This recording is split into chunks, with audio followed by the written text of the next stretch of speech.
Hi, my name is Adar Batainom Chungzi. I work for the International Crane Foundation as the East African Regional Manager.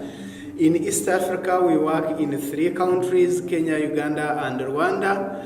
And in Rwanda, we work around 3 key wetlands. The other livelihood program we have around Rugezi is fodder distribution. The government of Rwanda has a program where they encourage every home to have a cow, but most of the homes don't have access to fodder to feed their animals and have been depending on grass from Rugezi marsh, which is a threat to the cranes and the habitat. So we are working with these families to provide fodder for their animals, but also asking them to undertake certain conservation actions, including reduced harvesting of the grass from the marsh, patrolling of illegal activities around the marsh, among others. Now, as a result of this intervention, we have seen the frequency of grass harvesting from the marsh reduce tremendously, and as a result of this, we have also seen the recovery of wetland vegetation, which has resulted into return of species that had earlier abandoned the marsh due to human disturbance. And our interventions are not only benefiting cranes, but also other species that inhabit wetlands.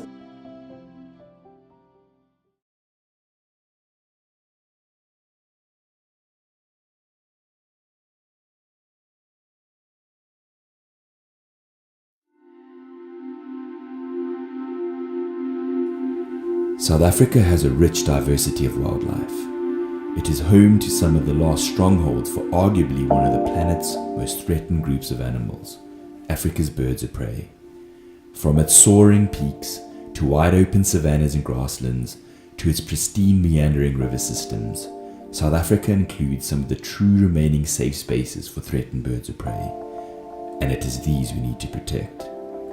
The Birds of Prey program at the Endangered Wildlife Trust has actioned smart conservation interventions to identify, conserve, and recover these safe spaces. Centered on applied research to guide our conservation action, we have initiated a project to protect areas most fundamental to raptors. The program launched its Raptor Safe Space project this year, with a focus to mitigate and, where possible, remove all threats within core raptor habitat, ultimately enabling threatened birds to breed and feed in relative safety, and to protect the currency of these populations, that being the breeding pairs. Firstly, we had to identify the areas that are most critical to species. The rapid advances in GPS tracking technology open new doors for us, allowing us to track birds and closely monitor how they interact with their environment, the threats they encounter, and what areas are most important to them. Along with over 15 years of raptor monitoring and surveying, this spatial data has allowed us to establish strategic species-specific sites to focus our conservation activities, enabling us to start creating safe spaces for a range of threatened nocturnal and diurnal birds of prey across the country. Our approach aims to motivate and actively involve communities in raptor conservation within these safe spaces, with far-reaching impacts and implications on biodiversity conservation and a positive impact on community livelihoods. By empowering communities with knowledge to support our conservation interventions, we are making strides to protect these threatened animals. Our work will continue to make safe spaces for raptors in South Africa and ensure they continue to soar in the African skies above.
The mammal red list is an assessment of the extinction risk of species, and it's done using standardized criteria which were developed by the IUCN. It's done every 10 years. Ultimately, it tells us which species are most at risk of going extinct.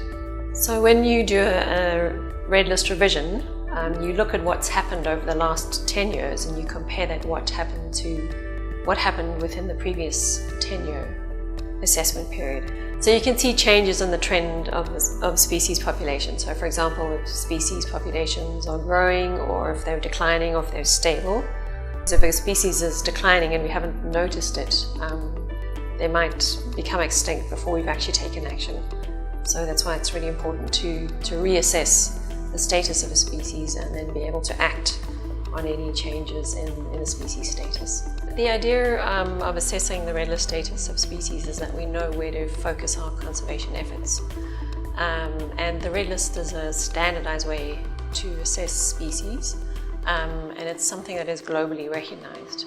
So governments across the globe can use the red list status of species to decide where to focus their conservation efforts and to adapt their legislation to make sure that they're protecting species most in need of protection.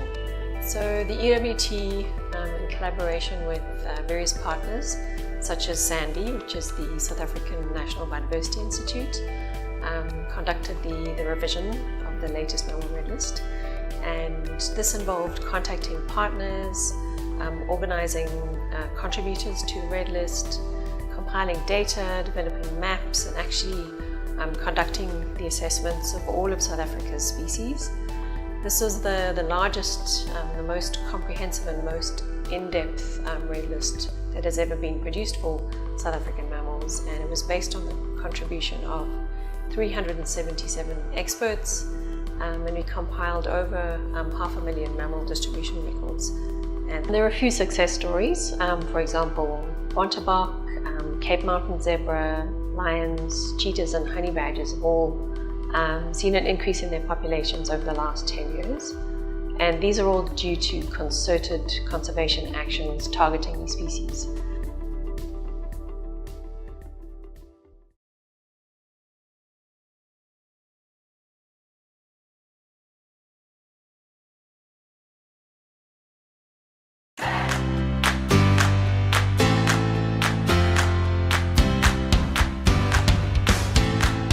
Deep in the arid interior lives a creature so elusive that few people know about its existence.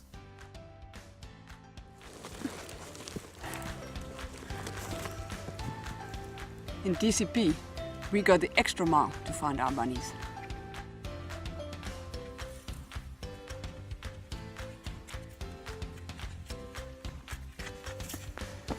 At DCP, we go to the extreme for our rabbits.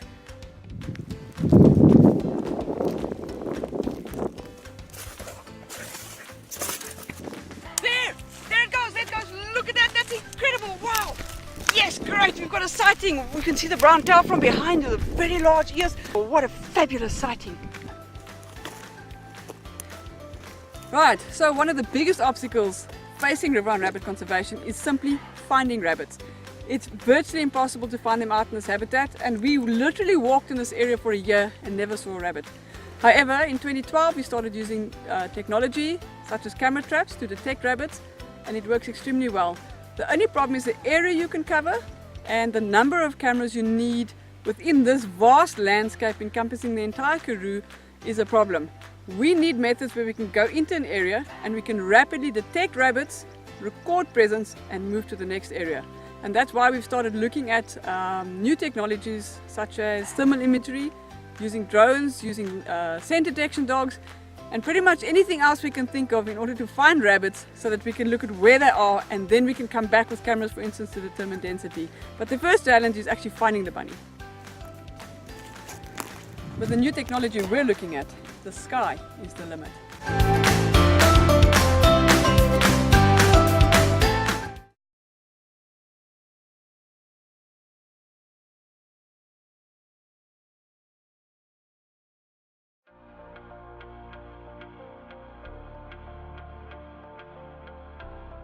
Today we have a unique opportunity to discuss an amazing new initiative, the Biodiversity Disclosure Project, which has been developed by the Endangered Wildlife Trust. Here with me today is Ms. Shelley Lizio, Manager of the National Biodiversity and Business Network. So Shelley, what is the Biodiversity Disclosure Project? The Biodiversity Disclosure Project, or BDP, is essentially a tool to assist businesses with integrating, or what we call mainstreaming, biodiversity into business. It will be comprised of three key elements. The first being an online toolkit, which will be in itself comprised of a guidance document. The next element of the BDP is a biodiversity monitoring protocol. This will essentially assist businesses with measuring their net impact on biodiversity over time. And then the final element is the BDP platform, which will enable companies to publicly report on an annual basis on their relationship with biodiversity. So why is biodiversity important to business, and why should they value the BDP? Businesses depend on biodiversity and the ecosystem services that it provides in order to service the needs of their clients. However, business is also one of the primary drivers of biodiversity loss and degradation. So biodiversity is essentially a material risk or opportunity to business, which isn't often recognized by business. The BDP will fill this gap. It will provide them with the tools necessary to understand biodiversity, measure it, value it, and then mitigate and manage their impacts on biodiversity. And then finally, to report publicly on those impacts. Who is sponsoring the development of the BDP? Eskom, South Africa's parastatal power utility, are the proud sponsors of the BDP. Environment and biodiversity are fundamental to Eskom's business, and they recognise the value that the BDP holds for themselves and for businesses across South Africa more generally, and most importantly for biodiversity of South Africa.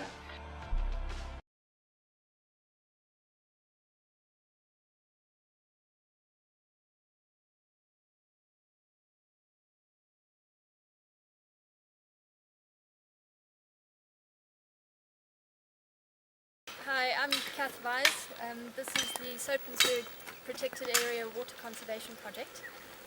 So what this project is all about is really conserving water in these wetland systems in the upper catchment of the Soutpansberg Mountain. Over here what you can see is quite a dense stand of black wattle, or Acacia mensa. This tree is known to have quite a detrimental impact on water. They take up a lot more water than the indigenous vegetation that we would ordinarily get in this area. So the project that we've got is actually to remove this species. It's a listed invasive alien plant, and in doing that, try and rehabilitate this area back to its natural state. So some of the desired outcomes that we really want to see from this project is we're hoping to see a lot more water coming back into this wetland system that's behind me. And that should be pretty evident within a year or so. But then also just this habitat here, we're hoping to see it regenerate, and a lot of species and indigenous species that would have been here, we're looking forward to seeing them come back in. It's going to take quite a bit of work for us. We've got to first remove this lot of trees and then wait for the next lot to come up, or the seeds to germinate, and then we've got to deal with those, and we probably have to follow up quite a bit. So there's a bit of a tough task ahead of us, but we're well on our way to achieving it.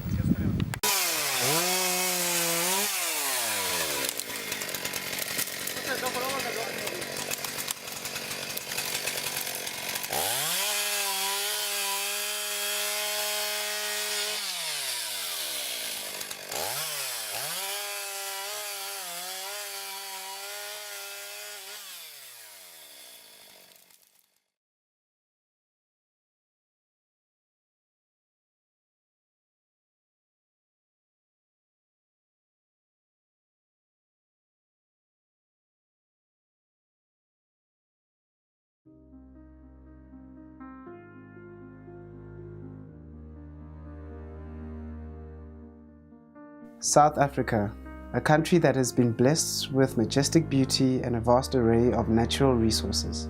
However, this country has been classified as one of the 30 driest countries in the world.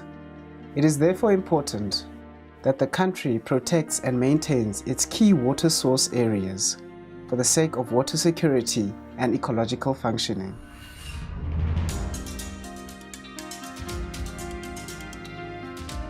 The Healthy Catchment Alliance is a group of civil organizations that have come together to accomplish this very goal.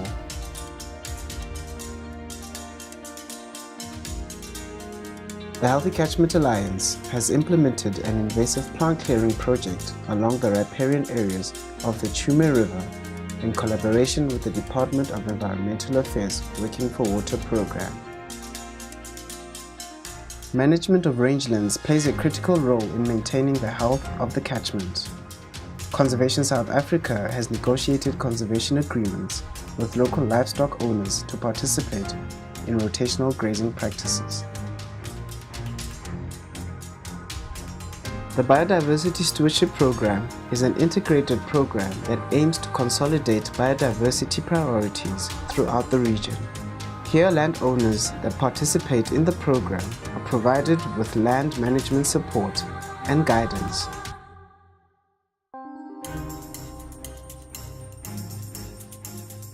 A group of environmental enthusiasts, also known as eco-rangers, have been trained and subsequently employed by the Endangered Wildlife Trust to assist with the stewardship program.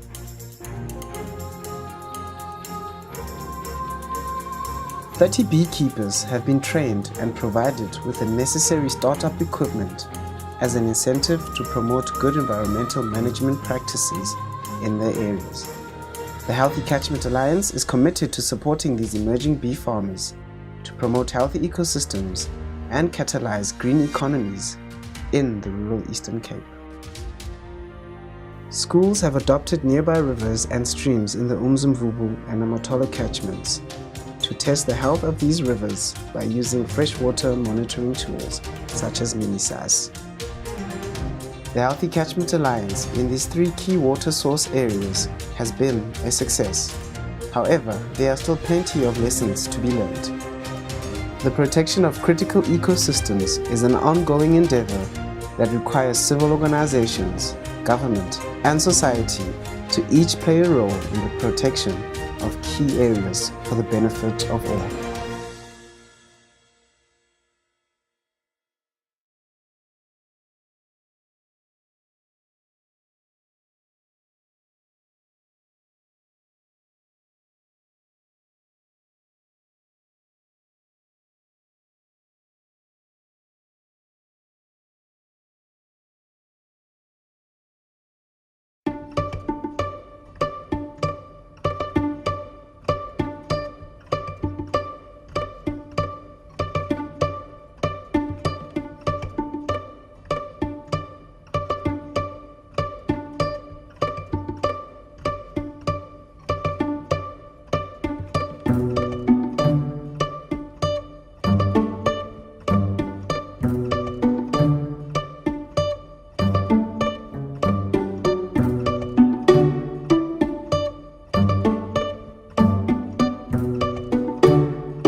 This is an incredible biome full of biodiversity, and this diverse amount of reptile species, of mammal species, bird species and plant species. When people think about grasslands, they're thinking about grasses all the time, but 1 in 6 plant species is in fact a grass.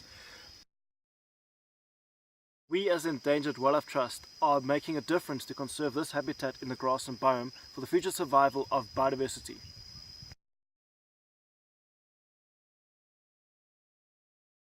In addition to the biodiversity, grasslands also provide essential ecosystem services that help support human life and well-being. These services include everything from carbon storage, tourism, soil stabilization, and probably most important of all, fresh water resources. I believe our role as conservationists is essential as we not only help protect the natural environment, but we help support human well-being as well.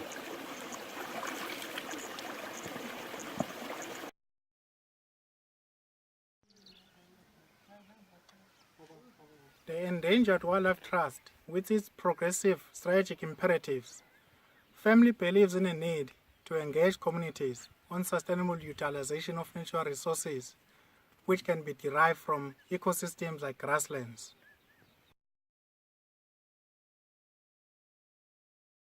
The ERWT does this through a process of community engagement facilitation, which affords community members with an opportunity to engage in learning processes.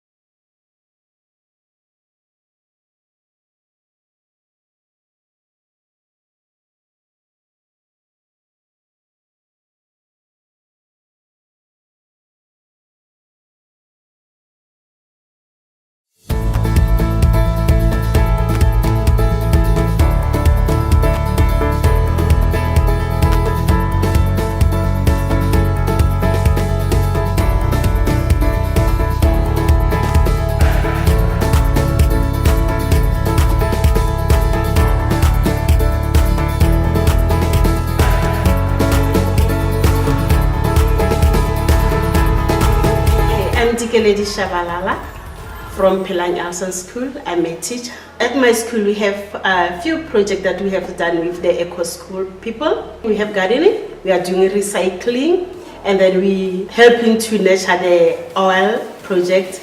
Vegetables that we have from our gardens, we feed the learners at the feeding scheme. And then when we have harvested more, we look for the needy learners and then we give them some to take home. And then the community members who are helping us, they also get something to cook for their children at home. My name is Elizabeth Mpulwane. I'm an educator at Itirelen Primary School. Now for this year we are focusing on the school grounds because we are going to use these eco bricks to extend our vegetable garden. The eco brick project, actually I didn't have an idea until I came here and then I saw the pictures and then until I get involved.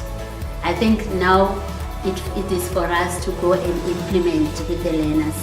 I think the learners are going to enjoy it.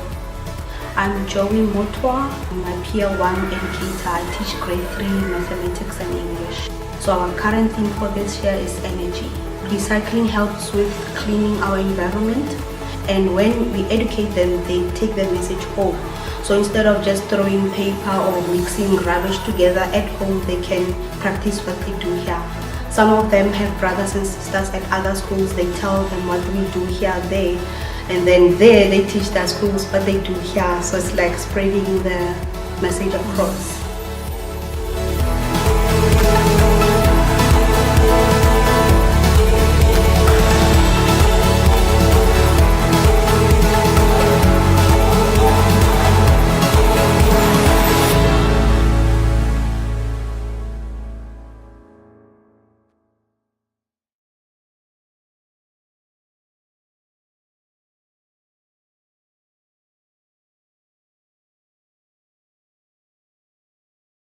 I'm Andre Boerter from the Vultures for Africa program at the Endangered Wildlife Trust, and we are here in the Gorongosa National Park at the moment busy satellite tagging this African whiteback vulture as part of a study that we do here, but also in other parts of Africa where there's lack of knowledge and information on vulture movements, populations and so on. And we're trying to fill in gaps in terms of these gap areas as far as knowledge is concerned. These tracking movements also tell us is that we need to focus wider in terms of our conservation intervention, and that really is what we are doing. The survey that we've just started doing is really the first aerial survey that only focuses on vulture nests and other raptor nests in a place like this.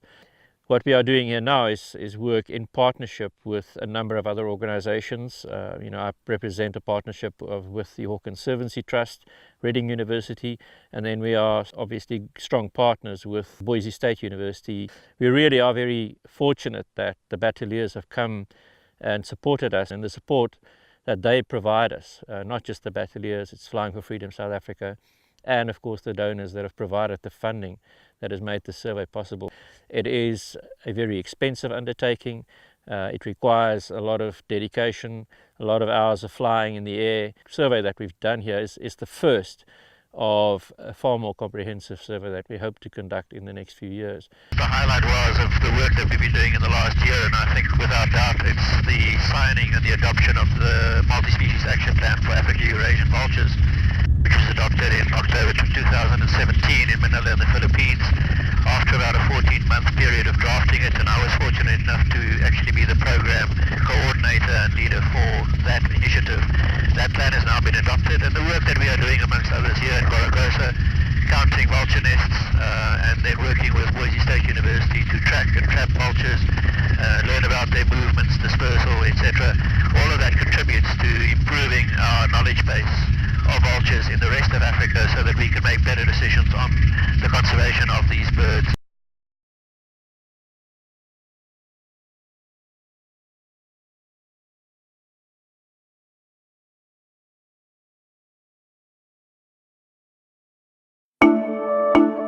The lesser flamingo is the most numerous of the flamingo species worldwide. Despite a large population, there are concerns that the lesser flamingo is declining. With threats to their habitat, the IUCN Red List has listed the lesser flamingo as near threatened. Collisions with power lines have also been recorded in South Africa. Some of these collision fatalities have occurred on power line sections marked with bird flight diverters. Our Wildlife and Energy team theorized that these deaths occur because of nocturnal behavior. To investigate this problem, we started a project in partnership with Eskom Research, Testing and Development to assess their nocturnal movements. In 2016, we fitted satellite tracking devices to 12 lesser flamingos to better understand their flight behavior. The results were surprising. We recorded nighttime long-distance travel to areas that had previously been unrecorded. On the 9th of June 2016, we recorded the first ever cross-border movement of a lesser flamingo between mainland Africa and Madagascar. This was Cookie. She was named after Cookie Lowe, the first South African woman to get her commercial pilot's license. Cookie flew over 1,000 kilometers to Madagascar in a single flight that took her just under 24 hours. In Madagascar, we recorded Cookie moving up and down the coast as she made her way toward the wetlands close to Majanga. Then, almost 2 years later, on May the 29th, 2018, Cookie finally made her return. She flew from Madagascar to Mozambique, landing south of Beira. Interestingly, her arrival and departure from Madagascar occurred at the exact same point along the mouth of the Mangoki River. The 12 lesser flamingos we tagged all recorded nocturnal flights, and all of their long-range travel between water bodies took place at night, which suggests that this is a well-established behavior. We now have concrete evidence of how we can mark power lines for flamingos. Preformed Line Products has developed a bird flight diverter that caters for nocturnal behavior. Known as the OWL device, it is equipped with solar-charged LED lights that activate at dusk. Early results are encouraging. Flamingo collisions have been reduced on power lines marked with OWL devices. Once we have tested and proved their effectiveness, Eskom will mark power lines at lesser flamingo feeding sites to help protect this bird.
rather than driving around, just counting dead animals on the road, we're actually looking at how the driver behaves in response to a fake animal that we placed on the ground. And in the end we opted for the snake. We placed him on the ground, then recorded the driver response.